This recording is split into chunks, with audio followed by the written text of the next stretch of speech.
Olá, sejam todos bem-vindos de volta ao seminário virtual Oncologia no SUS, Caminhos para implementar a nova política nacional, realizado pelo Poder 360 com o apoio da Johnson & Johnson. É a vez do segundo painel desta segunda-feira, dia 4 de março de 2024, com o tema Financiamento e Gestão de Recursos. Este painel será mediado por mim, Thiago Mali, editor sênior do Poder 360.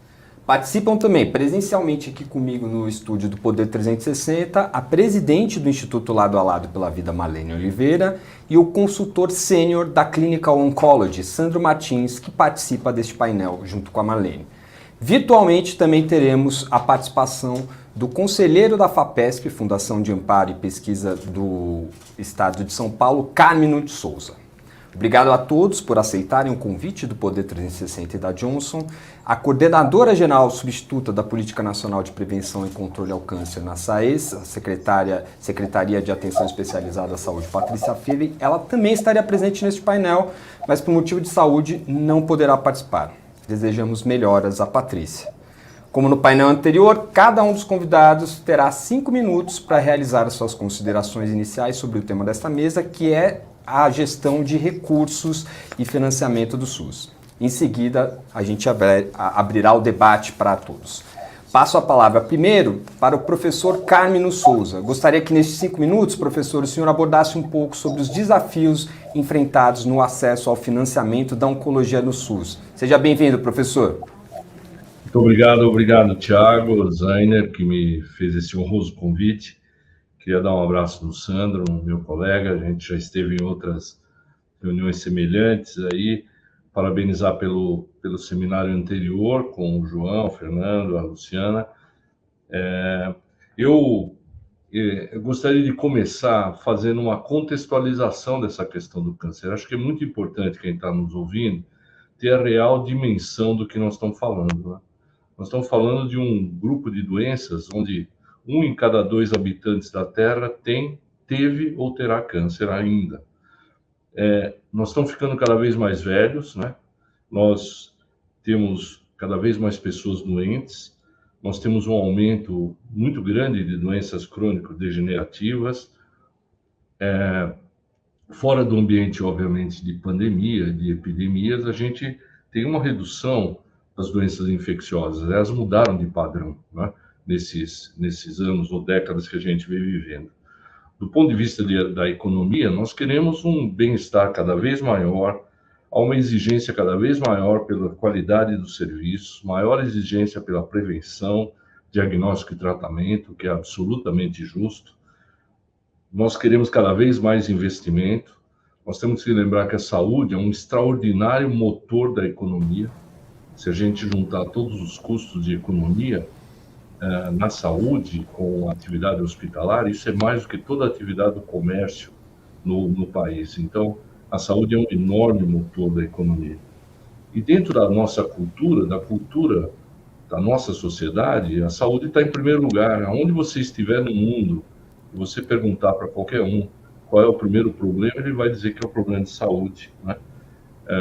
Há uma cada vez maior disseminação do direito universal, e isso é fundamental, é importante que seja assim. Solicita-se cada vez mais, e nesse campo da oncologia, a gente tem que sempre fazer um alerta de que muitas coisas têm expectativas milagrosas ou eventualmente distorcidas. Isso, às vezes, leva a problemas dentro da judicialização, por exemplo, né? Atualmente, o câncer é, sem dúvida nenhuma, o maior problema de saúde pública no mundo. Nós saímos de uma pandemia onde isso ficou um pouco até para segundo lugar naquele momento. Hoje temos várias epidemias, hoje temos Covid, temos dengue, temos que cuidar disso, não tem dúvida nenhuma, mas câncer voltou. E nós tivemos grandes progressos. Acho que o Sandro está aqui, a minha geração assistiu uma absoluta revolução na área do câncer, né?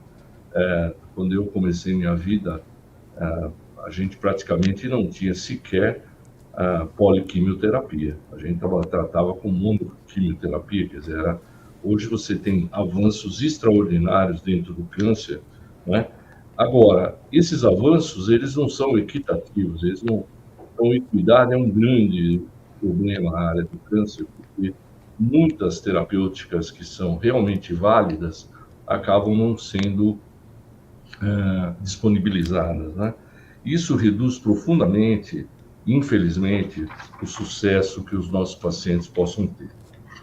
Eu diria que alguns pontos que eu gostaria de ressaltar nessa minha primeira intervenção. Em primeiro lugar, é que nós precisamos, de maneira definitiva, e isso não é tão complicado assim, reconhecer e financiar as redes de oncologia. Não é possível que nós tenhamos as redes mapeadas, organizadas, e a gente não ter isso absolutamente executado. Nós temos, eu sei que isso é polêmico e eu estou aqui também um pouco para isso. Nós precisamos ter um programa de oncologia. Muita gente do SUS não gosta disso, porque acha que fere um pouco a sistemática do SUS funcionar, mas eu quero dizer que várias coisas que funcionam no Brasil são programas. Programa de AIDS, programa de transplante, que eu participo, com transplante de medula, programa de sangue e hemoderivados, que ajudei a criar lá atrás, que funciona extraordinariamente bem, o PNI, que todo mundo fala e que nós temos que reconhecer, e outros programas.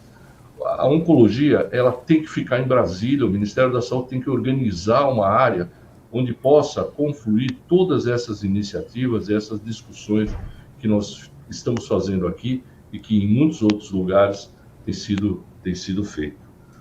Na sessão anterior, se falou muito de dados e é muito importante o registro de base populacional. Eu, como secretário de Campinas, resgatei, e vocês mesmos disseram, isso é doença de notificação compulsória, e esses dados são fundamentais. Os dados de Campinas hoje estão na IARC, mas se a gente olhar o Brasil, você tem pouquíssimas prefeituras que têm registro de base populacional funcionando e com qualidade para você gerar. Agora, os dados têm que ser gerados para o país e têm que ser gerados para o mundo. Nós temos que saber do que é que nós estamos falando. Sem dados, sem que a gente tenha números, nós não temos como planejar adequadamente, não é? Uma coisa fundamental que eu tenho falado também em todos os lugares é que nós precisamos ter centros integrados de câncer. Nós precisamos educar, nós precisamos formar, nós precisamos reciclar, nós precisamos ter multiprofissionalismo, multidisciplinariedade. O câncer, ele nos permite fazer tudo isso, mas ele nos permite fazer tudo isso num ambiente onde isso seja adequadamente feito. O mundo hoje usa os... Nós temos no Brasil alguns centros desse tipo. Nós temos em São Paulo o ICESP, Barretos, o INCA, não é? A Secamargo, outros centros.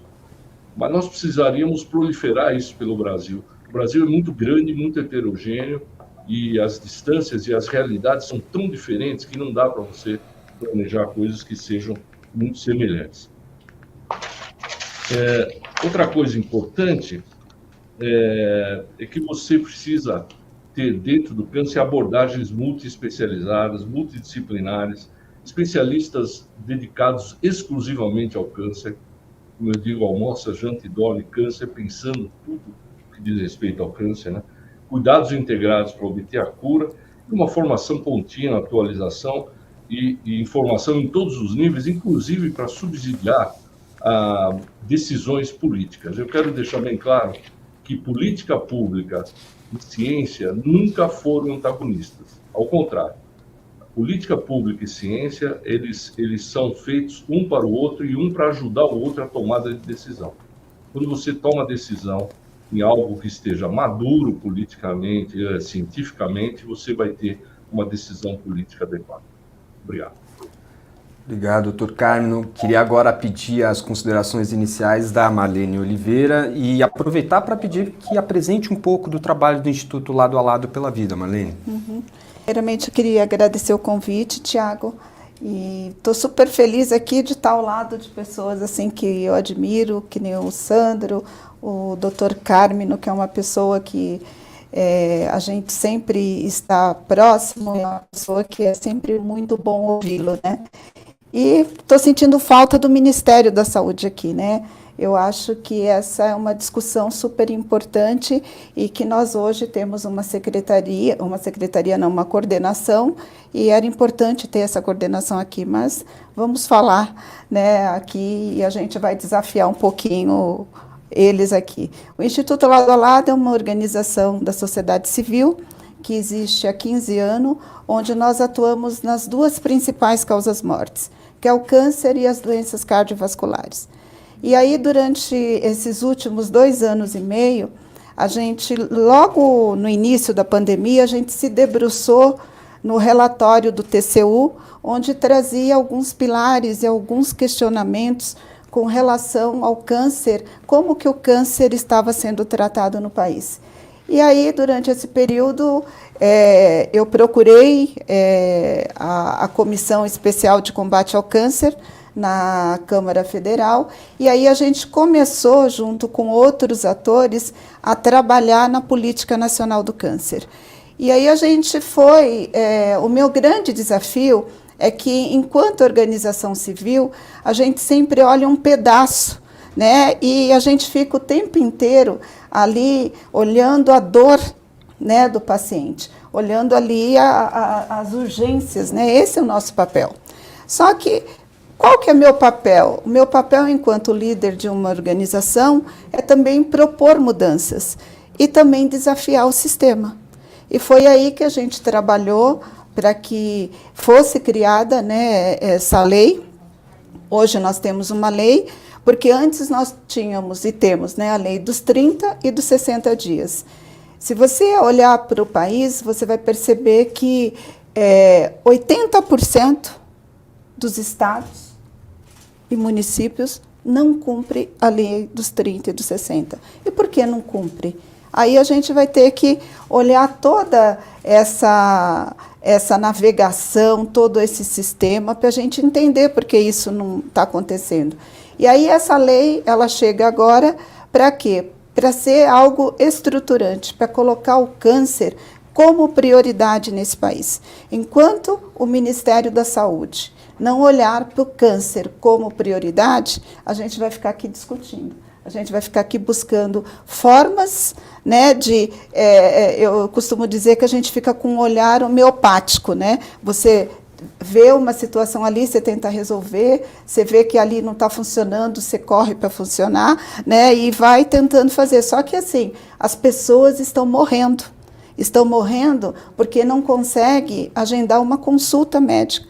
Hoje, a gente vê o paciente chegando no sistema numa fase avançada da doença. Mulheres com câncer de mama com idades abaixo de 30 anos.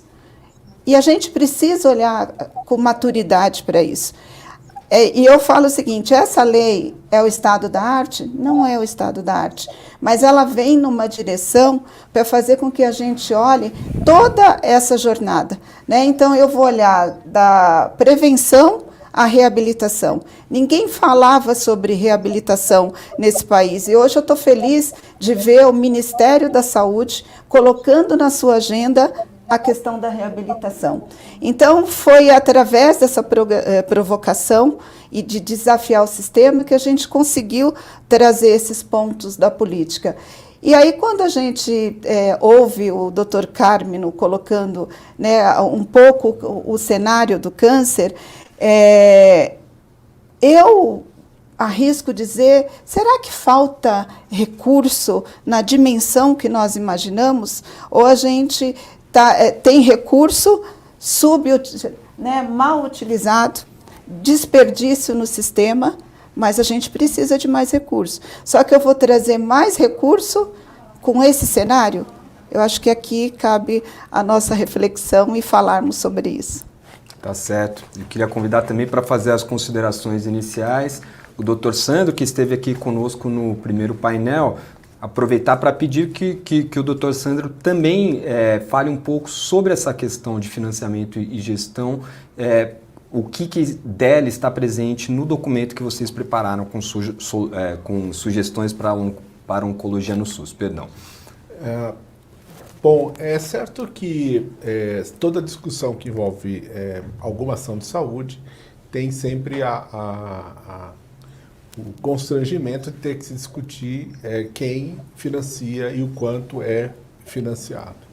Então, isso é evidentemente que uma norma da administração pública, você precisa ter previsão de recurso para qualquer ação, porém, ao longo dos anos, nós construímos, por uma série de razões, uma perda da capacidade de identificar qual recurso público está indo para qual ação de saúde dentro dos municípios. Dentro do nosso sistema de financiamento tripartite, nós perdemos a capacidade de rastrear da origem à destinação qualquer recurso público aplicado em saúde.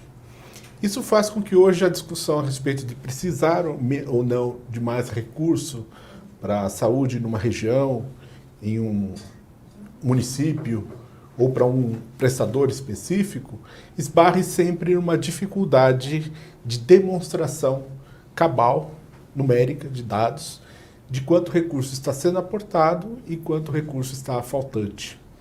Então, isso é decorrente de diversos movimentos que fizeram com que a gente perdesse essa clareza. Isso prejudica demais a sustentabilidade daquele gestor que está tentando manter uma rede local de saúde funcionando. Vamos exemplificar isso aqui. Você habilita um hospital para atenção em oncologia no SUS. A partir dessa habilitação, um determinado recurso federal vai para o Fundo Municipal de Saúde, que vai receber também recurso estadual, recurso local, para custear a atividade daquele centro naquela região. Pois bem, aquela produção de serviços desse hospital, ela é monitorada, porque esse hospital informa dentro dos sistemas existentes essa produção de serviço, porém, você não tem ideia de qual é a equação de financiamento dessa instituição. Por que ele está realizando 100 cirurgias e não 300, 400 ou 600, como preconizado lá no processo de habilitação? Isso tudo está dentro de, provavelmente, instrumentos contratuais entre o hospital e o seu gestor, cujo teor nós amplamente desconhecemos.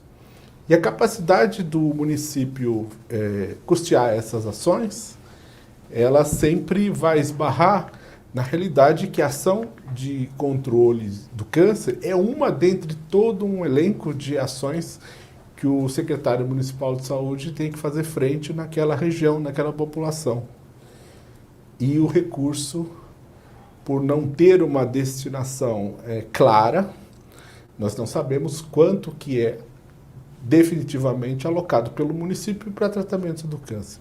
Então, nessas discussões, antes da gente discutir a suficiência ou não dos recursos, seria importante que houvesse uma clareza de quanto há de recurso federal, estadual e municipal em cada um dos 5.470 municípios para ações de combate ao câncer. Essa informação ajuda provavelmente a explicar a heterogeneidade do padrão de tratamento, a dificuldade de acesso a serviços de saúde numa determinada região e não observar a mesma coisa em uma outra com a mesma densidade populacional. Então, provavelmente essa heterogeneidade de financiamento precisa ser conhecida para que, se estiver influenciando negativamente no aspecto de suficiência da rede em prover ações de saúde adequadas para o controle do câncer, de alguma forma ser discutida entre gestor municipal, gestor estadual, gestor federal, de como fazer esse equacionamento. Porque talvez o recurso federal precise ser um fator de equilíbrio em relação a permitir que estados e municípios com menor poder econômico recebam mais do que municípios e estados com maior poder econômico para prover ações de controle do câncer. Mas até para isso poder existir, é preciso saber qual o recurso disponível e onde ele está sendo alocado. Muito importante a intervenção do Dr. Sandro agora, que faz com que esse painel converse um pouco com o anterior, onde a gente falava da gestão dos dados, para ter clareza que não se trata apenas dos dados de saúde, mas também dos dados de financiamento de saúde, a transparência que é necessária e como a falta dessa transparência influencia também, às vezes, no subfinanciamento de alguns centros e no financiamento, enfim, desigual entre eles. Agora a gente vai partir para a segunda parte do debate. Também a Marlene e o Dr. Carmelo já colocaram algumas críticas ao modelo atual do Ministério da Saúde. Uma pena que não tenhamos aqui o Ministério para estar nesse debate, mas eu vou iniciar o debate com o Dr. Carmelo. Todos agora terão 3 minutos para responder as perguntas. Dr. Carmelo, eu queria iniciar perguntando para o senhor sobre a questão das aquisições centralizadas, né? A nova política de tratamento, a nova política nacional relacionada ao câncer prevê que aquisições do SUS devem ser centralizadas em 3 casos. O primeiro, câncer com tratamento de alta complexidade, compras com grande impacto financeiro para o SUS e, no terceiro caso, os tipos de câncer com maior incidência. Eu queria saber do senhor como o senhor acha que isso deve ajudar numa uniformidade maior dos tratamentos. Quais os desafios para implementar essa política de centralização de compras e como que o senhor acha que isso se dará a partir dessa nova política, Dr. Carmelo? Eu precisaria de umas 3 horas e não 3 minutos para responder isso daí. Eu fui secretário de saúde 11 anos, 8 anos no município, 3 anos do estado de São Paulo. Então, eu vivi na pele. É claro que eu fui 2 anos no estado de São Paulo em 93, 94, portanto o SUS estava apenas se instalando, e aí fui secretário do município de Campinas até 2020. Eu quero deixar bem claro que existem municípios e municípios. Existem municípios que são países, como São Paulo, Rio de Janeiro, Belo Horizonte, municípios complexos como Campinas, é um município extremamente complexo. Agora, uma coisa é comum a todos os municípios, a rede de atenção básica. A rede de atenção básica, ela é importante nesse jogo que nós estamos falando aqui. Porque é ali que o paciente está perto de casa, é ali que ele faz todas as suas revisões de saúde, é ali que ele faz o seu rastreamento em relação a... É ali que o médico vai olhar o hemograma para ver se tem alguma coisa, se tem um gânglio crescido, um baço, enfim. Então, na verdade, eu quero falar 2 coisinhas ligados ao que nós conversamos no grupo anterior. Primeiro, que eu acho que o Sandro tem razão. A gente não tem, e também a Marlene, a gente não tem certeza de quanto de dinheiro é alocado para câncer no Brasil. Não sabemos, simplesmente não sabemos. Isso é uma verdade, não há uma forma de medir isso. Por outro lado, nós podemos dizer com toda certeza que houve uma redução dramática de recursos federais para os estados e para os municípios. Há 20 anos atrás, o município de Campinas, 70% do que ele gastava era recurso federal na saúde. Hoje é 28%. Então, mais de 70% hoje do município de Campinas é recurso próprio do município, nas ações de saúde, independente de ser saúde básica, secundária, terciária ou quaternária. O fato é que houve o Ministério da Saúde, o governo federal se retirou do financiamento da saúde como um todo e câncer não é diferente. Em relação ao provimento de fármacos, que é isso que você está me dizendo, cada situação é uma situação e tem que ser muito discutida com o pessoal técnico, inclusive com os especialistas. Eu sempre fui muito a favor de uma coisa que eu chamo de essencialidade.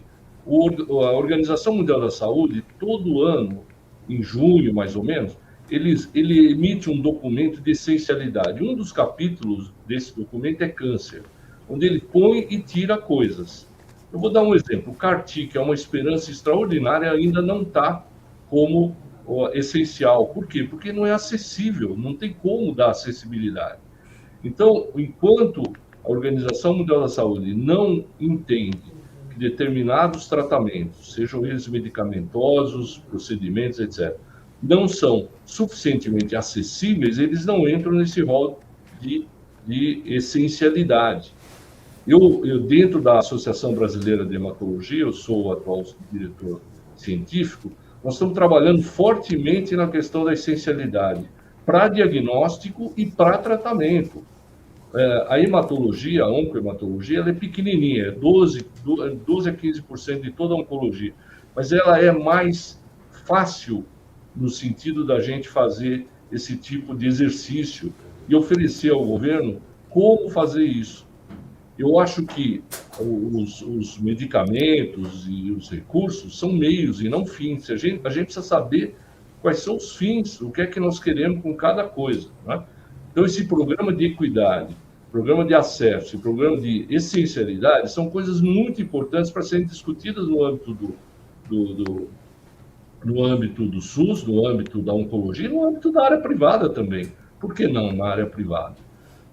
Existem muitas coisas que são autorizadas, a Marlene falou, acho que foi falado também, acho que pela Luciana na mesa anterior, um monte de coisa que é aprovada pela Conitec que não entra.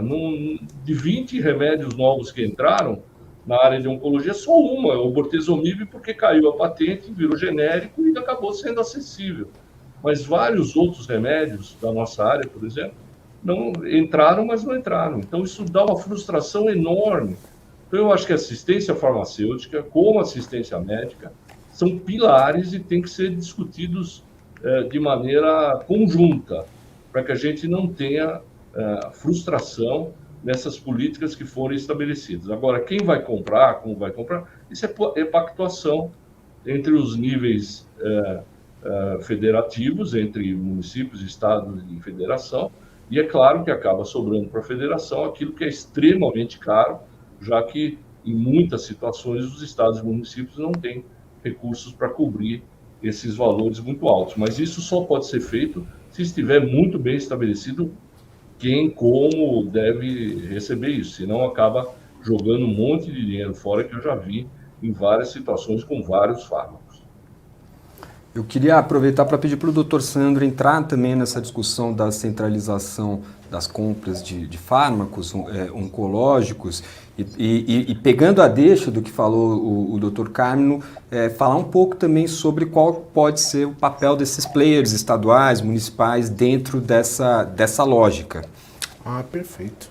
Tiago, nós tivemos a oportunidade de acompanhar uma fase muito rica dentro do Ministério da Saúde, que foi uma fase em que houve a decisão estratégica de centralizar a compra de alguns antineoplásicos no SUS. Então, como funciona antineoplásico no SUS? Um pacote de serviços, pelo qual os municípios recebem um valor mensal e os hospitais contratados fazem o tratamento daquelas pessoas com determinado tipo de câncer, com os regimes de tratamentos que achar apropriado, dentro dos protocolos da sua instituição. E sempre esse é o sistema de financiamento principal dentro da oncologia no SUS. Com o aparecimento de alguns medicamentos inovadores e de alto custo, o mesmo modelo foi utilizado. Então, criou-se repasses específicos de alto valor para os municípios, para repassar para os hospitais, para que eles adquirissem medicamentos antineoplásicos de alto custo para o tratamento, à época, de leucemia mieloide crônica, dentro do tratamento de hemato-oncologia, e depois para o tratamento de linfoma B, rituximab, e depois trastuzumab para câncer de mama HER2 positivo. Pois bem, o que se viu com essa prática ao longo do tempo foi uma incapacidade dos hospitais, mesmo acessando esses recursos, efetivamente comprar os medicamentos para dar acesso aos doentes. Por quê? Porque essas compras de medicamentos de alto custo, quando realizadas de modo fracionado, em pequenas quantidades, o poder de compra do hospital é pequeno para conseguir descontos e permitir o fornecimento dentro daquele valor que está tabelado e, detalhe, sem reajuste. Porque um dos aspectos desses pacotes de serviços da tabela de procedimento do SUS é que eles não sofrem reajustes periódicos, é fixo. E uma vez estabelecido um valor, não há expectativa de que sucessivamente ele vai ser reajustado. Em que pese a gente tem um sistema no Brasil que a todo ano tem um reajuste de medicamentos linear. Bom, abstraindo isso, que já gera um descompasso entre o financiamento e a elevação ao longo do custo dos medicamentos, diversas situações faziam que, por exemplo, hospitais públicos tivessem mais dificuldade de ter acesso a esses medicamentos. Porque um hospital público depende do seu orçamento institucional para comprar qualquer produto, inclusive medicamento. Então, não necessariamente porque existe um procedimento, uma tabela e um valor que o município está recebendo, o hospital federal, como o INCA, os hospitais estaduais, os hospitais municipais que atendem oncologia, não tinham condições de estar dando acesso aos usuários a esses medicamentos. Então, diante de uma situação em que havia um financiamento federal acontecendo, porque esses repasses estavam acontecendo aos municípios, mas as pessoas efetivamente judicializando para ter acesso de fato ao medicamento nesses hospitais, criou a necessidade de se rever o modelo e se decidiu, na ocasião, por centralizar a compra de medicamentos de alto custo em oncologia. De forma que uma compra nacional, maior quantidade, num contrato de fornecimento local, as secretarias estaduais de saúde distribuíam esses medicamentos para os hospitais à medida da necessidade local.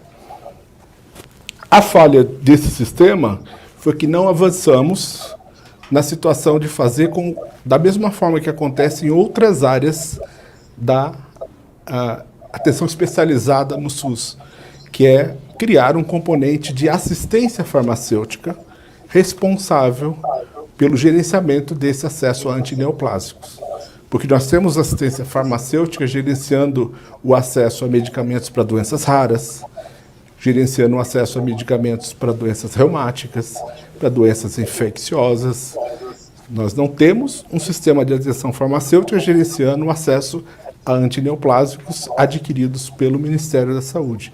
Então, faltou essa organização interna para institucionalizar uma prática que é simplesmente uma alternativa da gestão, quando conveniente, de fazer essa centralização de compra e distribuir o medicamento, ao invés de descentralizar o recurso, sem a garantia de que os hospitais, de fato, vão dar acesso a esses tratamentos.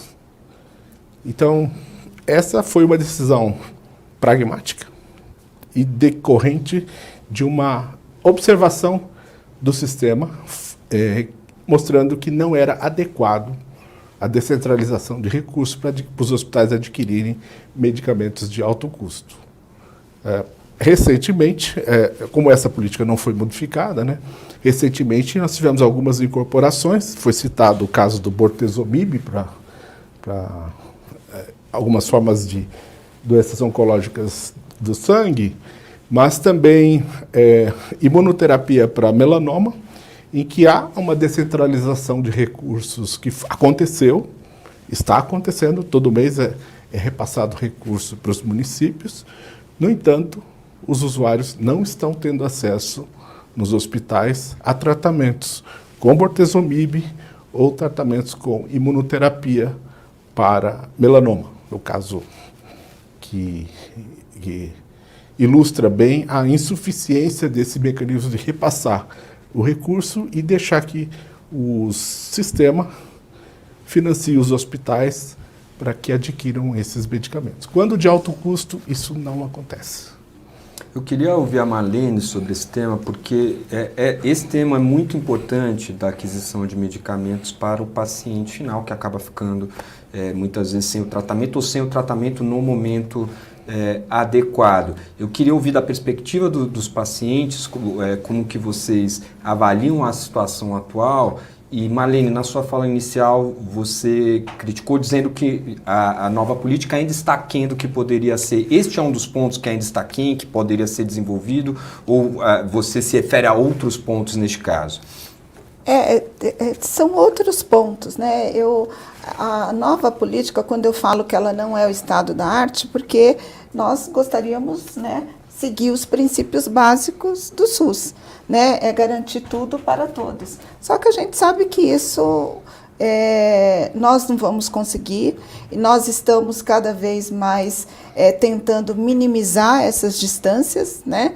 E com isso é muito doloroso você saber que algo foi incorporado, né? As associações se reuniram, vários atores, né, envolvidos, para fazer com que aquela medicação ela fosse incorporada, que aquela medicação vai beneficiar um número importante de pacientes. Só que aí você, ao mesmo tempo, isso não chega na ponta. Isso não vai para quem está ali precisando. E você vai encurtando alguns caminhos, né? Que aí você vai através da judicialização, você vai buscando outras alternativas. E isso é uma dor muito grande, porque você vê as pessoas ali precisando, você fez todo um trabalho de incorporação, isso não chega. Só que aí, ao mesmo tempo, eu acho que fica aqui uma reflexão de que a Conitec ela tem que passar a avaliar também, porque você cria uma expectativa e aí acaba não chegando. Eu sei que essa é uma discussão muito dura, mas a gente tem que enfrentar, a gente tem que discutir. Que nem, tem um dado aqui, porque o Instituto Lado a Lado, nós temos ido visitar todos os CACONs e UNACONs do Brasil. Esse tem sido o nosso trabalho e a nossa contribuição para que a Política Nacional do Câncer ela seja implementada. Hoje, se eu pegar apenas 3% dos recursos hoje destinados à saúde, pegar eles e levar para a oncologia, eu aumento em 143%. O que significa hoje 143%, né, de aumento para a oncologia? Aqui a gente fica discutindo, eu entendo que cada vez mais a gente fica falando de financiamento e a gente nunca vai conseguir chegar nesse cenário ideal. Por quê? Porque as tecnologias estão chegando cada vez mais caras, né? E o sistema ele tem que absorver, e é por isso que eu fui uma das pessoas que lutei muito para a questão da compra centralizada, porque eu acho que é uma forma de pressionar todo o sistema, né? É o Ministério negociando melhor, os estados e municípios participando, a indústria de medicamentos, a de equipamentos, todos envolvidos nisso, né? Agora, para isso, a gente precisa também, eu assisti, acho que a maioria das pessoas andou vendo esse vídeo que está passando, que a gente precisa deixar o ego de fora, né, da sala e entrar dentro de uma sala e discutir efetivamente, colocar o paciente ali, né? Isso todo mundo fala que coloca o paciente no centro, mas será que a gente está colocando esse paciente efetivamente no centro? Então, eu acho que eu, enquanto líder de uma organização, eu tenho feito um trabalho muito árduo, né? Eu tenho feito essa visita in loco a todos os CACONs e UNACONs para entender exatamente do que eu estou falando. Falar só da dor é muito pouco, sabe? Porque eu tenho que provar que essa dor existe e que a gente pode mudar essa jornada dessas pessoas, né? Certamente. Interessante a referência, né? Deixar o ego de fora do filme sobre a produção da música We Are The World, do Michael Jackson, que está todo mundo vendo, e a importância de pensar no coletivo, de pensar em todo mundo para adotar esse tipo de política. É muito apropriada essa colocação, Marlene. Dr. Sandro, eu queria colocar para o senhor, voltar para o senhor essa perspectiva do financiamento tripartite. Agora, a partir da aprovação da lei, no fim do ano passado, a gente tem a criação, né, de comissões intergestores para definir responsabilidade de cada um dos entes, União, Estados, municípios. O quanto que isso avança na organização, deve avançar na organização orçamentária e transparência dos recursos, as perspectivas são boas, o que melhora, tem algo a mais a ser feito aí? Gostaria que o senhor falasse um pouco sobre esse tema. Bom, é certo que, Tiago, que essa discussão em relação à suficiência de recurso, que é sempre regional e sempre local, ela precisa ser feita se houver a intenção de você introduzir mecanismos de equalização. Sim. Só fazer o diagnóstico de que no interior de Sergipe e no interior de Alagoas o financiamento para oncologia é diferente do Rio Grande do Sul e de São Paulo, não precisa nem grande esforço para avançar nisso. Mas qual é o mecanismo de equalização possível?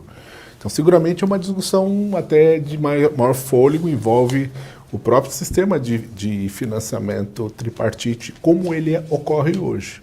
Porque como ocorre hoje esse financiamento tripartite? Vai um componente federal, vai um componente estadual e tem a contribuição do município para esse Fundo Municipal de Saúde, gerir a sua rede local de saúde. Isso faz com que sejam municípios com capacidade financeira distintas. Se se quer uma certa equalização, um padrão mínimo de financiamento para os municípios, o caminho do dinheiro talvez tivesse ser um pouco diferente. O município contribuir para um Fundo Nacional de Saúde, o Estado contribuir para um Fundo Nacional de Saúde, de acordo com suas possibilidades, o governo federal contribuir para esse Fundo Nacional de Saúde e esse Fundo Nacional de Saúde direcionar os recursos para os municípios de uma maneira homogênea, equitativa. Isso diluiria um pouco a capacidade o subfinanciamento regional. Mas, antes disso, temos o que a Marlene falou da questão das incorporações que acontecem e que não se materializam. Isso é um defeito de nascença. Eu participei durante 7 anos da Conitec e vi isso e sempre participei de um certo desconforto do mecanismo com que hoje a gente faz a incorporação de tecnologia do SUS.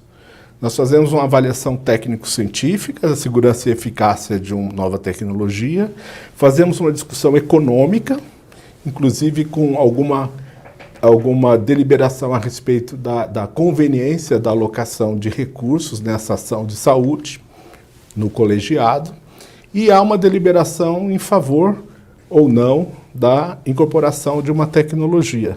Essa deliberação ela não é vinculante. Essa deliberação vai para instâncias superiores, secretário de Ciência e Tecnologia, que faz ou não a ratificação dessa deliberação. Mas uma vez que se ratifica essa deliberação, cria-se a expectativa, inclusive legal, Sim. de dentro de um determinado horizonte temporal, aquilo estar disponível no SUS. E ao longo do tempo perdeu-se essa temporalidade. Tem tecnologias que têm anos de aprovados, incorporados e não estão disponibilizados dentro do SUS. Por quê? Porque nós esquecemos esse pequeno detalhe do financiamento. Então, se eu hoje, e ainda é o sistema atual, se eu hoje determino que vai haver uma incorporação de uma tecnologia que custe 10 milhões de reais para o país, não vai se materializar 10 milhões de reais a mais no orçamento do Ministério da Saúde a título de fazer frente a essa nova necessidade. Não. Aqueles 10 milhões de reais vão ter que sair de outras ações de saúde que já estavam previstas e já orçamentadas. Então, cada vez que eu faço uma incorporação de tecnologia no SUS, eu estico essa corda do financiamento, já que o orçamento é inelástico. Sim. Eu não vou gerar um crédito suplementar no orçamento do Ministério da Saúde para fazer frente a essa nova necessidade. E de onde sai o recurso? Então, até que se decida de onde vai se retirar recurso, porque se trata disso, não existe sobra no orçamento para investimento. Na realidade, os recursos já estão distribuídos em ações de saúde. É preciso retirar de ações de saúde para essa nova necessidade. Leva-se anos, às vezes, para chegar ao consenso de onde achar 600 milhões de reais para custear uma nova tecnologia. Por quê? Porque esse recurso não se materializa. Talvez fosse um fator facilitador desse processo se nós reconhecemos que a Conitec faz um trabalho técnico de padrão mundial, faz. Se nós reconhecemos que o Ministério da Saúde, atendendo a essas políticas de saúde, está fazendo o melhor pela sociedade. E se essa ação de saúde requer um suplemento no orçamento do Ministério da Saúde, que seja feito. Que seja feito pelo Congresso ou pelo Ministério da Economia uma realocação de recursos para prover essa necessidade adicional que técnicos, junto com a sociedade, definiram como necessário para o sistema de saúde público do Brasil. Mas sem o orçamento, sem o recurso financeiro, não dá para materializar ações de saúde. E não é uma questão de vontade de fazer, é uma questão de possibilidade de fazer. Exatamente. Então, há essa falta. As incorporações do SUS, na oncologia ou em qualquer área dentro do SUS, ela não vem acompanhada de recursos orçamentários condizentes com aquela nova necessidade. Isso coloca os administradores, os gestores do Ministério da Saúde, dos estados, dos municípios, numa saia justa, porque tem que decidir de onde retirar recursos para essa nova ação. Não é simples. O Dr. Sandro toca num ponto importante que na verdade é o que está dentro do sentido mais amplo de política, né? A disputa pela alocação, melhor alocação dos recursos e quanto é difícil, quanto isso cria conflitos dentro da sociedade. Eu queria chamar o Carmeno para esse debate, para falar um pouco sobre como ele vê essa questão da incorporação, mais não incorporação, né, vamos dizer assim, e também para comentar um outro ponto da fala do Dr. Sandro, Carmeno, a respeito da dificuldade de financiamento regional, principalmente em cidades que têm pouca arrecadação e que às vezes ficam muito desguarnecidas nesse sentido de dar tratamento oncológico, que às vezes é um tratamento muito caro. Gostaria de ouvi-lo também sobre isso, Carmeno. O que eu queria dizer, eu queria fazer 3 breves comentários. Primeiro, que eu acho que o chamado financiamento tripartite para a área da saúde precisa ser repensado e rediscutido. O que eu conheço de financiamento de saúde em vários países do mundo é que, normalmente, os financiamentos de saúde, particularmente na saúde terciária e quaternária, ela é feita pelo poder central. Se você fala do Obamacare, é um programa federal. Se você vai em qualquer país da Europa, Itália, França, etc., é tudo dinheiro federal. Então, esse chamado financiamento tripartite, ele tem sido argumento para transferir para os entes subfederais a obrigação de financiar determinadas coisas da saúde. Porque toda vez que chega lá, diz, isso é tripartite, o município pode... Isso tem jogado para cima dos estados e municípios obrigações enormes, particularmente em cima dos municípios.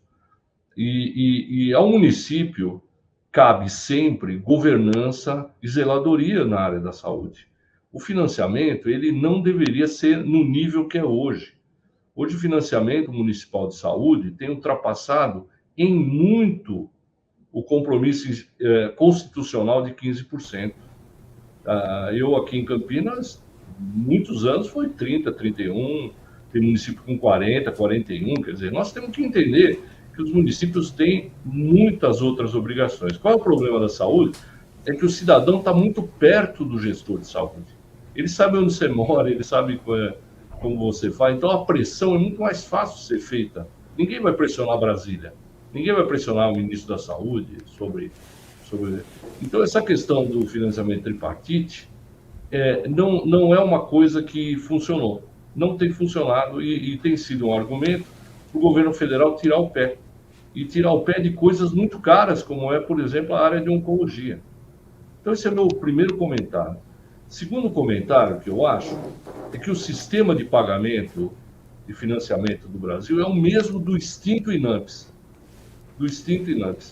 O INAMPS foi o único órgão no Brasil que teve suas contas rejeitadas durante 11 anos. Então, nós adotamos um sistema de pagamento de um órgão absolutamente inidôneo. Quando o SUS começou lá atrás, e eu sou o único que tem idade aqui para lembrar disso, todo o financiamento era feito através de contratos de gestão, e que eram revistos todos os anos. Então, você sabia o que ia fazer, quanto ia custar, qual era o espectro de pacientes que você ia atender, que tipo de procedimentos você ia fazer, tudo isso colocado no papel e precificado, e todo ano você revia isso, para cima ou para baixo, dependendo do aumento dos compromissos. Esse sistema da IH ainda se aguenta um pouco, mas o sistema de APAC não se sustenta. Você não tem como sustentar o sistema de APAC, ele não se atualiza, não tem como. Ele não respeita a diversidade, ele não respeita essas diferenças que existem regionalmente. Então, o sistema de financiamento, o governo federal precisa voltar a ter um protagonismo maior nesse chamado financiamento tripartite, já que isso acabou sendo constitucional. Precisamos voltar a uma outra forma de financiamento através de contratos de gestão, né? E, a partir daí, sim, vamos repensar como fazer esse jogo. Você pediu para eu fazer um comentário sobre o que o Sandro tinha falado, eu não estou lembrado agora. Não, era exatamente sobre isso, sobre essa questão do financiamento, enfim, da política ali, da disputa política em relação à divisão dos recursos e também a questão ali da falta de financiamento de algumas cidades, né, por conta de elas terem poucos recursos, mas que vai na linha do que o senhor falou. Está desligado o meu microfone, acho que ligou de novo. O Brasil, quando fez a Constituição, ele esqueceu de um ente federado chamado regional. Regional. Até os Estados Unidos, extremamente liberal, tem um ente regional. Nós não temos. A Itália tem, os países europeus todos têm. Quer dizer, quando você fala em região de saúde, é uma enorme confusão. Porque você pode ter uma região metropolitana, você pode ter um consórcio intermunicipal, você pode ter... Esbarra numa coisa que é a política regional. É um governante de um partido diferente do outro governante que tem interesses diferentes. Então, você tem muita dificuldade de fazer essa hierarquia, né? Você pega a minha região de Campinas, é um país parecido com o Uruguai, em termos de dimensão, população, etc. Para haver uma composição hierárquica no sistema de saúde é uma questão muito difícil. Ainda bem que nós temos o SUS, porque o SUS tem uma organização que, de uma maneira, ainda que não seja transferindo poder e orçamento e dinheiro, mas, de qualquer maneira, existe uma organização que tenta articular todas essas questões regionais e essas questões hierárquicas. Por que eu estou falando isso? Porque no câncer, você tem muito dessa hierarquia. Trabalha no câncer todos os níveis de assistência à saúde, mas aonde a roda pega para valer é na atenção mais sofisticada. É isso que nós estamos falando aqui. É quimioterapia antineoplásica, imunoquimioterapia, radioterapia, ter equipamentos próximos dos pacientes, né? Que é uma questão de qualidade de vida. Eu tive um tumor há 10 anos atrás, e eu fiz uma viagem daqui a Ribeirão Preto, nunca mais esqueci, eu estava fazendo radioterapia. É impressionante o sofrimento, né? Então, quando você está do outro lado do balcão, você sabe o sofrimento que o paciente tem no seu dia a dia, nessa perambulação de ir, de viajar.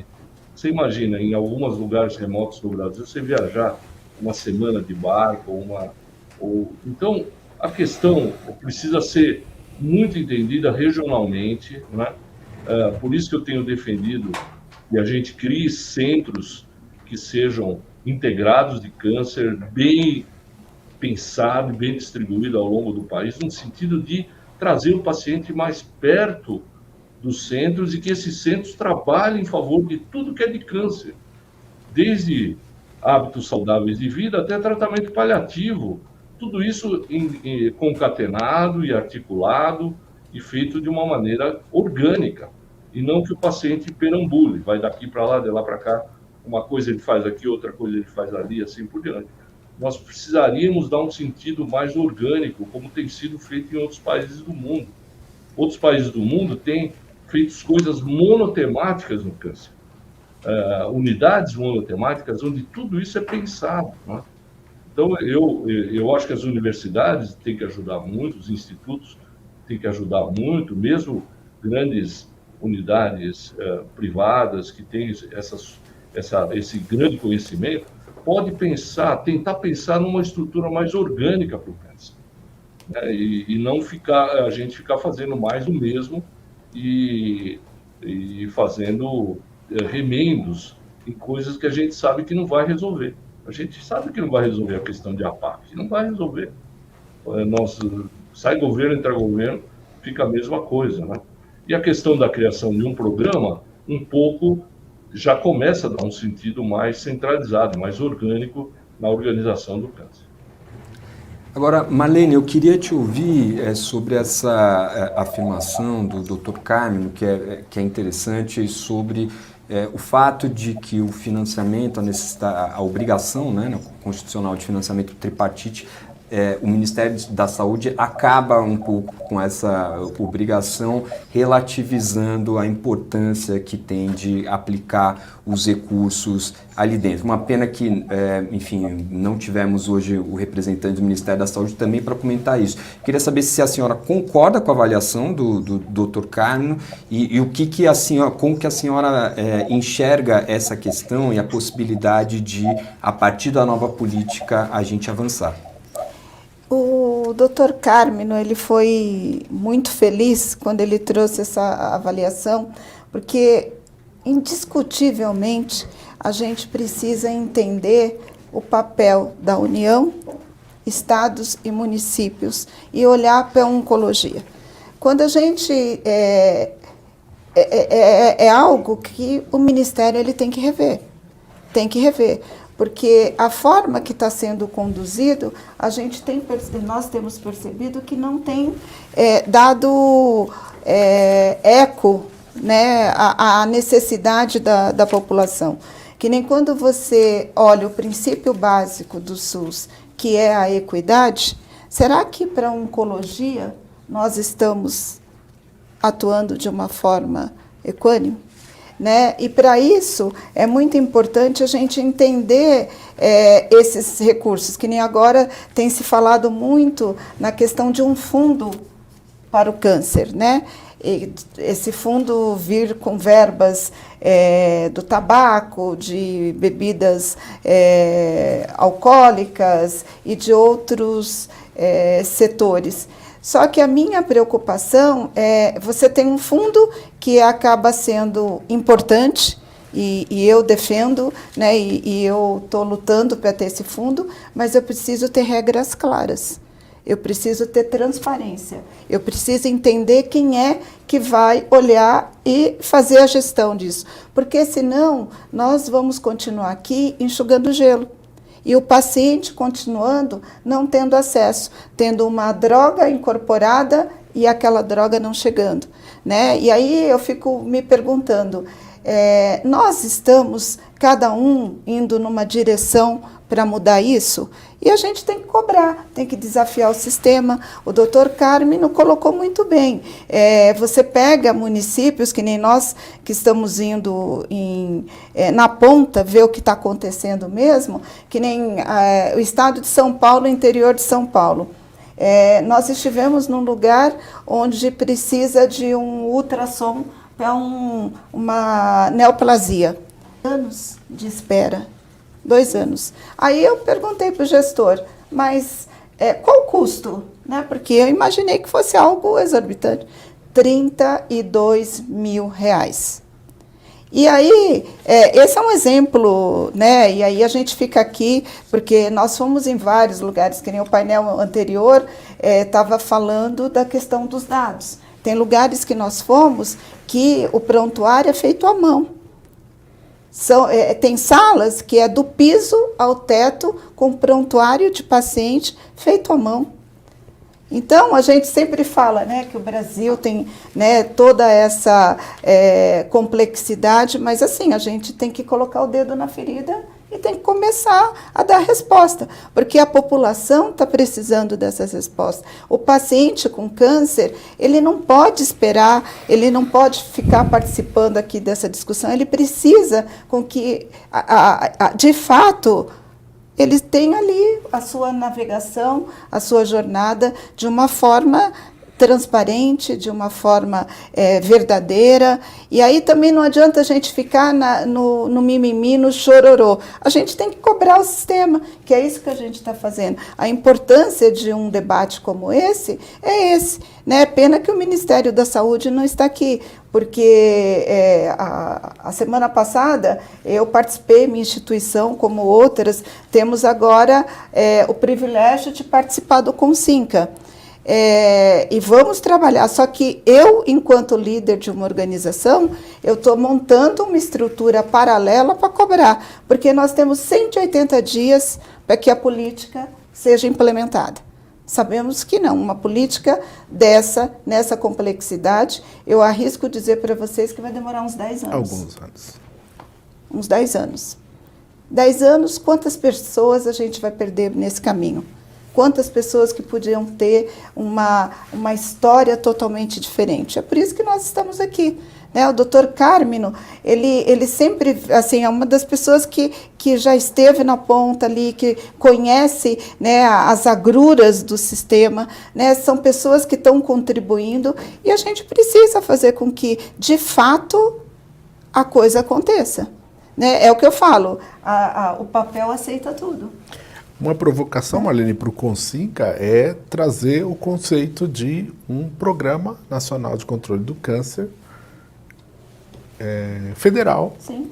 Com esse papel de monitorar o que está acontecendo e propor essas soluções. E aí, instrumentalizado por um sistema de informação que gere dados, informações fidedignas e rápidas, né? E discutir também a rede que o Dr. Carmino trouxe aqui. Tem lugares que a pessoa faz a quimioterapia num lugar e tem que 300 quilômetros para fazer rádio em outro. Então, assim, como que se resolve isso? Né? A gente precisa ter mais centros, que nem, por exemplo, eu sou de São Paulo. Lá nós temos ICESP, o Dr. Carmino lá em Campinas, né? A gente tem vários centros. Agora, sim, a gente precisa que no país tenha mais ICESP, tenha INCAS, tenha outros, né? É isso que é o desafio. E é uma discussão importantíssima num momento em que a gente vê, até na política, por conta das emendas, uma pulverização dos recursos de saúde, quando fica mais difícil pensar em rede, né? Porque se os recursos passam a ser descentralizados, é importante ter recursos para os locais que mais precisam, mas é também muito importante ter esse olhar de rede, de como integrar as unidades de atendimento para prestar os melhores serviços. Eu queria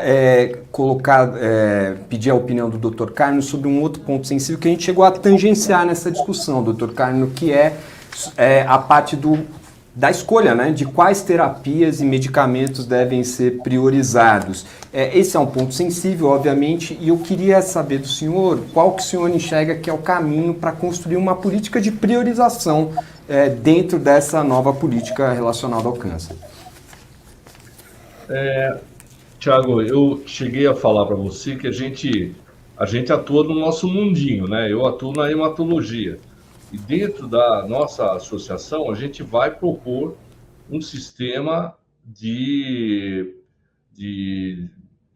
que a gente possa fazer, junto com a equidade, fazer um programa de essencialidade. Eu acho que se a gente puder fazer algo que seja possível para com aquilo que a gente já tem, porque às vezes a diferença de resultados científicos não são absolutamente definitivos e muitas vezes a informação ainda não está madura, né? Eu, sei lá, pego um paciente com mieloma múltiplo, eu acho que com o que nós já temos, a gente pode tratar muito bem o paciente. O que pior do que não dar coisas novas é você não dar aquilo que você precisa dar dentro do estado da arte. O que é ótimo e que precisa ser incorporado, vamos trabalhar junto, mas dentro de um programa que possa ser para todos. E não pode ser para um e para outro nada, não é?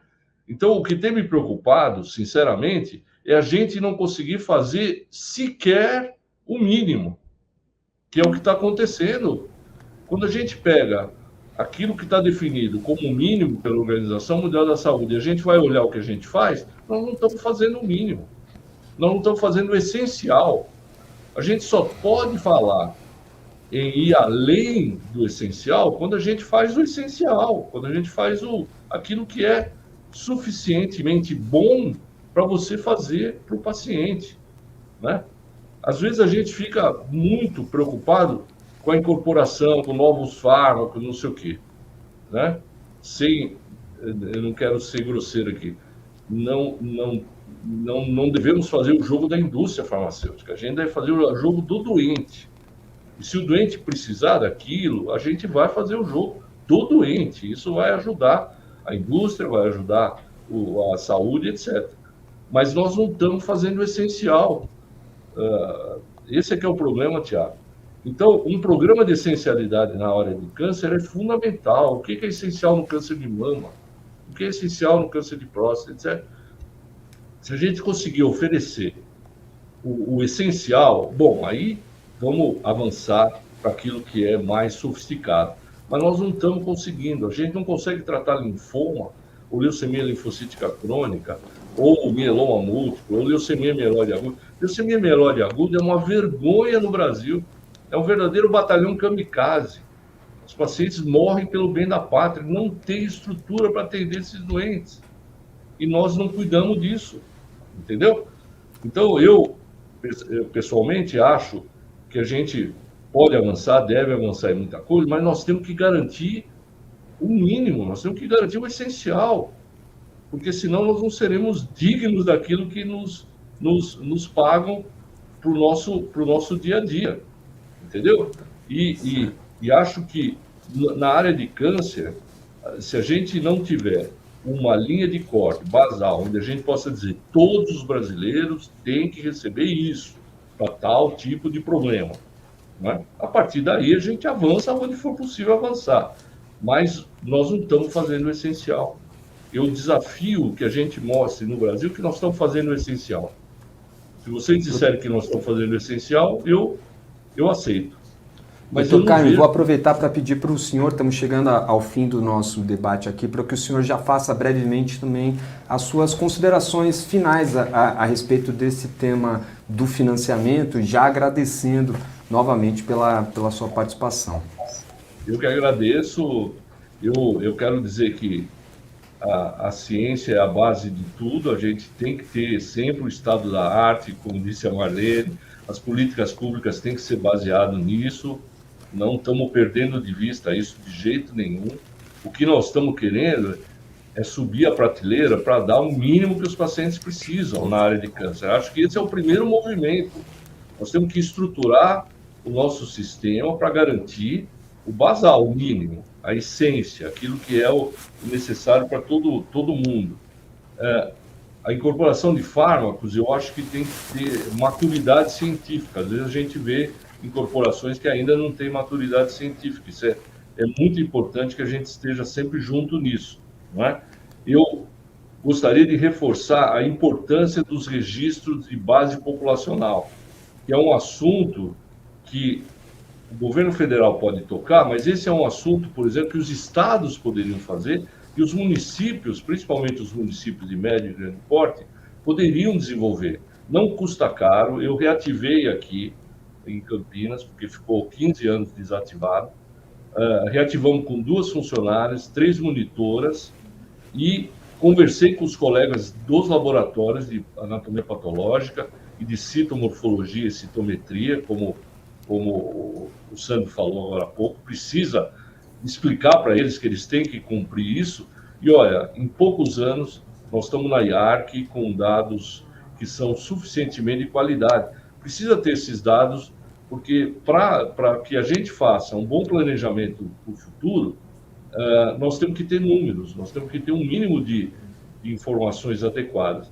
E isso parte do registro de base populacional. O registro hospitalar, ele deixa muitos casos para trás, é importante também, mas a tendência, cada vez mais na oncologia, é que isso seja feito no ambiente de hospital-dia, não é?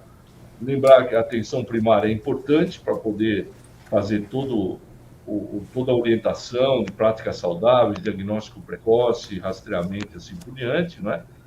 Nós temos uma ponta da pirâmide muito, como eu vou dizer, competente. Eu acho que a gente tem serviços de excelência no Brasil, tanto na área pública como privada, e o que a gente tem que tentar é garantir acesso, garantir que os pacientes possam ter acesso ao transplante de medula quando tiver mieloma, que possam ter acesso aos imunobiológicos quando tem um determinado tipo de linfoma e assim por diante. É assim que eu vejo. Eu sou otimista, acho que a gente pode trabalhar junto e avançar. Obrigado. Com certeza, doutor Carmen, obrigado novamente pela participação. Queria também pedir a Marlene que fizesse as suas considerações finais, possível dentro desse tema também que o doutor Carmen não abordou, do que é mais urgente, mais essencial e o que é mais necessário nesse momento agora da implantação da nova política. Eu acho que um ponto muito importante é esse que a gente discutiu aqui da pactuação tripartite. Isso é um ponto que nós vamos ter que colocar o dedo nessa ferida, vai ter que tratar e a gente vai ter que discutir, porque vai ter que buscar novas formas. Do jeito que está, não dá para a gente continuar atuando na oncologia. Uma coisa muito importante para mim, que sou líder de uma organização, a gente precisa, nesse país, ter maturidade e começar a discutir sobre diagnóstico precoce. A gente tem que atuar, porque senão a gente vai sempre ficar aqui discutindo na ponta como a gente consegue melhorar. Eu adorei esse termo que o Dr. Carmen trouxe da essencialidade, porque é exatamente isso. O que a gente está hoje, né, discutindo e por que a gente chegou nessa política? Exatamente para isso, para a gente garantir o mínimo das pessoas. É isso que a gente está aqui. O paciente hoje, ele precisa dessa essencialidade, né? Eu gostei desse termo, vou começar a utilizar agora, porque a gente fica sempre tentando chegar lá em cima. Se a gente conseguir estabelecer, né, esse princípio, né, de uma situação equânime básica, a gente vai dando um passo mais adiante, até chegar um momento que eu vou ter mais pessoas sendo tratadas precocemente, vou ter mais pessoas que vai sobrar recurso, né, para a gente entender como eu trato o paciente numa fase mais avançada. E para mim uma coisa muito importante é entender o valor hoje que se gasta para a oncologia. Isso a gente tem que saber, porque a gente está falando de que número? A gente vai ficar aqui o tempo inteiro discutindo financiamento, a gente sabe que na ponta não está funcionando, mas quanto de recurso eu preciso? Essa discussão a gente vai ter que enfrentar, a gente vai ter que discutir. Então, para mim, assim, a minha mensagem final é fazer com que essa política ela seja implementada. Eu me dedico todos os dias, há 2 anos e meio, e vou continuar dedicando a isso, porque o paciente ele espera isso da gente, né? Das organizações, das sociedades de especialidades, dos gestores, de todos os envolvidos, da indústria farmacêutica. A indústria também tem que deixar seu legado, ela também tem que participar, ela também tem que contribuir. Então, eu busco o acesso equânime. Muito obrigado, Marlene, também. Eu queria pedir também as considerações finais do doutor Sandro, se possível falando um pouco sobre o quanto que essa nova política também garante, né, a atualização de procedimentos essenciais que às vezes ficam de fora do que é oferecido aos pacientes do SUS. Pois é, Tiago, veja que a gente fecha o círculo dessas duas mesas hoje, que são processos que se retroalimentam, quer dizer, é preciso ter informações sobre qual é o padrão de tratamento que está sendo entregue na rede, para se saber se essa essencialidade que está prevista, ou pretende-se que esteja prevista em protocolos e diretrizes do Ministério da Saúde, se ela está sendo entregue para o cidadão, e preciso saber se o financiamento essencial para que esse conjunto de ações aconteça no município, ele está de fato disponível, que é a questão da transparência em relação ao recurso disponível para a oncologia.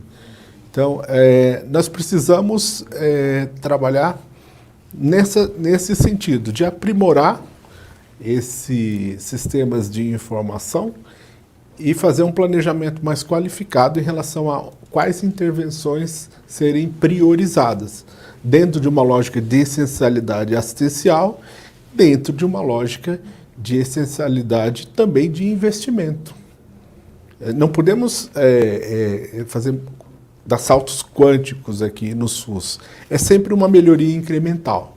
Nós tínhamos uma Política Nacional de Controle de Câncer, que era uma norma do Ministério da Saúde, que agora ganhou força de lei, com mais ambição, com maior escopo de atuação. Então, já traz um outro panorama de cobrança da sociedade em relação às entregas que os gestores vão ter que fazer no dia a dia dentro do SUS. Então, elevou o nível de cobrança.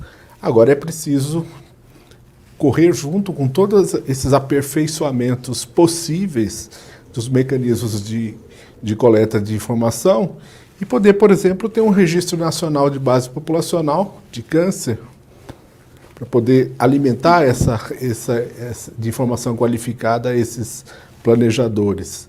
Precisamos discutir se uma incorporação de tecnologia julgada oportuna e necessária e economicamente viável para o SUS pela Conitec e aprovada pelo Ministério da Saúde, se não deveria merecer um aporte orçamentário extraordinário e compatível com aquele gasto, para que ele possa ser, de fato, institucionalizado dentro do sistema. Quer dizer, precisamos dar cogência a essas leis todas que a gente, ao longo dos anos, conseguiu construir e que hoje o SUS estaria muito melhor se nós estivéssemos observando a lei de 60 dias, a lei de 30 dias, a lei de incorporação de tecnologia e agora a lei do Programa Nacional de Controle de Câncer. Notificação compulsória. A notificação compulsória. Então, são marcos que já estão dados, são comandos legais que já foram dados e precisam ser operacionalizados. Certamente. Eu agradeço a todos, obrigado ao Dr. Carlos Souza, a Marlene Oliveira, ao Sandro Martins pelas contribuições feitas nesse painel. E chega ao fim o seminário online Oncologia no SUS, Caminhos para implementar a nova política nacional, uma realização do jornal digital Poder 360 e da Johnson & Johnson. Obrigado a todos os convidados pelas contribuições apresentadas ao longo desses dois painéis e eu agradeço também a todos os espectadores que acompanharam o webinar pelos canais do Poder 360 no YouTube, no Facebook e no LinkedIn. A cobertura completa e o vídeo gravado deste seminário estarão no site do jornal digital Poder 360. Para ficar sempre bem informado, inscreva-se no canal do Poder 360 no YouTube, ative as notificações e não perca nenhuma informação relevante. Muito obrigado a todos e até a próxima. Poder Monitor. Acesse agora e ganhe 30 dias grátis.